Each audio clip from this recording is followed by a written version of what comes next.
Namaste, welcome to Y News. This news sponsors by Shri Krishna enterprises railway station ఎదురుగా మా వద్ద అన్ని టీవీలు, ఏసీలు, ఫ్రిడ్జ్లు మరియు అన్ని రకాల ఫర్నిచర్ హోల్సేల్ ధరలకు అమ్మబడును. ఈ కృష్ణ ఎంటర్ప్రైజెస్ కు విచ్చేయండి. రైల్వే స్టేషన్ ఎదురుగా main road, Tuni. Proprietor Tamarana Satyanarayana. Kakinada జిల్లా అన్నవరం ప్రముఖ పుణ్యక్షేత్రమైన దేవస్థానానికి చెందిన స్మార్ట్ ఆగమ పాఠశాలలో 8 మంది విద్యార్థుల జ్వరం, వాంతులు, విరేచనాలతో అస్వస్థతకు గురయ్యారు. మైసూరు దత్తపీఠం నిర్వహించిన దత్తయాగంలో పాల్గొన్నారు. బుధవారం మధ్యాహ్నం నుండి సమస్యలు మొదలయ్యాయి. మొదట దేవస్థానం ఆసుపత్రిలో చికిత్స ఇచ్చిన పరిస్థితి ఆందోళనకరంగా మారడంతో తుని ప్రభుత్వ ఆసుపత్రికి తరలించారు.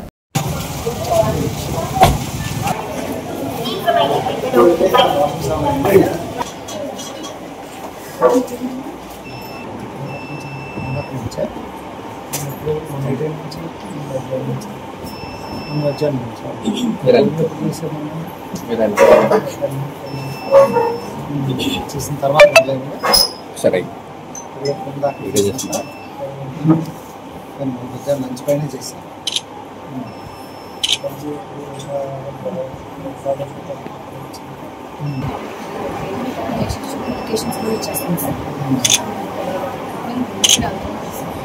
ఏదైనా నాకు చెప్పండి. మీరు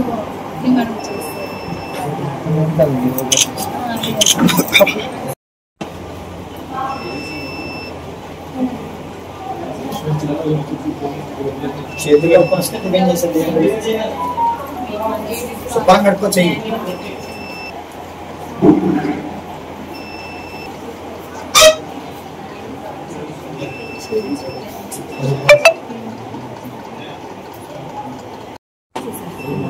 చోటే చేస్తారా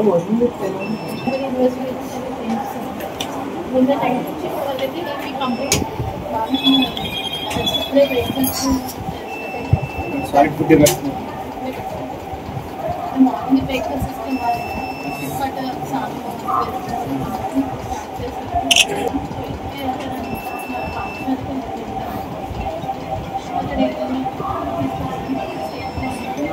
choice సరిగ్గా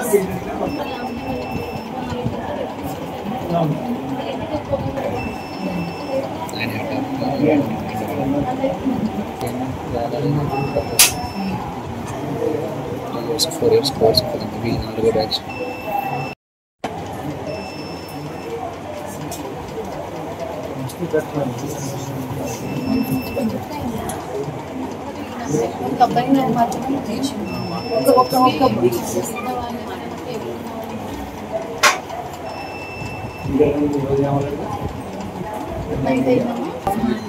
నా ఫోన్ తర్వాత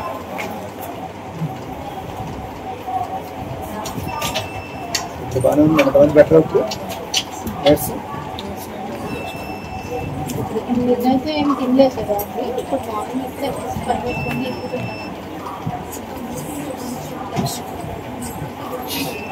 కొబ్బరి ఇప్పుడు ఐస్ ఎక్కువ ఉండి చూడండి ఫ్రెష్ మళ్ళీ బాగా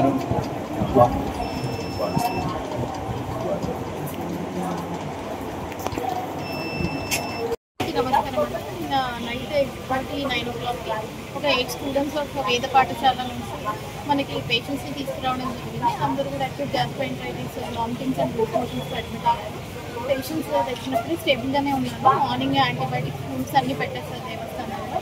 అబ్జర్వేషన్ కోసం అని ఇక్కడ తీసుకొచ్చారు. నైట్ నుంచి కూడా మనము మన వార్డులో అడ్మిట్ చేసుకొని సింటమాటిక్ ట్రీట్మెంట్ ఇవ్వడం జరిగింది. పేషెంట్స్ నిన్నటి నైట్ నుంచి ఇప్పటి వరకు ఏ సింటమ్స్ లేవు, అందరూ స్టేబుల్గానే ఉన్నారు. ఇప్పుడు కూడా మార్నింగ్ బ్రేక్ఫాస్ట్ కూడా చేసాము. అబ్జర్వేషన్ అంతా అయిపోయి టెస్ట్ అన్నీ చేస్తాము. Food, stool samples, blood investigations అన్నీ చేస్తాము. అందరూ నార్మల్గానే ఉన్నారు. అండ్ ఈవినింగ్ అలా అబ్జర్వేషన్ అయిపోయింది. డిశ్చార్జ్ చేస్తాం. స్థానానికి అనుబంధంగా ఉన్న ఆగమ పాఠశాలలో విద్యార్థులు కొంతమందికి మొన్న ఆఫ్టర్నూన్ నుంచి కూడా విరోచనాలు, దాంతోపాటు కొంతమందికి వాంతులు కూడా రావడం గమనించారు. ముందుగా దేవస్థానం తరఫున వైద్యం చేయించారు. తర్వాత ఇంకా తగ్గకపోవడంతో నిన్న కొన్ని హాస్పిటల్కి చేయడం జరిగింది. డాక్టర్ గారితో మాట్లాడిన తర్వాత ఏంటంటే ఇప్పుడు వాళ్ళ కండిషన్ స్టేబుల్గానే ఉంది. తర్వాత ట్రీట్మెంట్ చేశారు. డిహైడ్రేషన్ రాకుండా కూడా ఫ్లూయిడ్స్ అవి ఇవ్వడం జరిగింది. ఇప్పుడు అందరి పరిస్థితి కూడా బాగానే సేఫ్గానే ఉంది. ఈరోజు డిశ్చార్జ్ చేస్తామని డాక్టర్ గారు చెప్పింది. నిన్న సాయంత్రం మాకు ఈ విషయం తెలిసింది. పరిస్థితి ఎలా ఉంది, పేషెంట్ పరిస్థితి ఎలా ఉంది, అలాగే అక్కడ తీసుకోవాల్సిన ప్రికాషన్స్ గురించి కూడా ఒకసారి పరిశీలించి ఆ పరిసరాలను కానీ లోపల వంట చేసే విధానం తీసుకుంటున్న జాగ్రత్త సీజన్ కంటే వర్షాకాలంలో కూడా ఈ డయేరియా అది వచ్చే అవకాశం ఉంటుంది. సూచన బందోబస్తు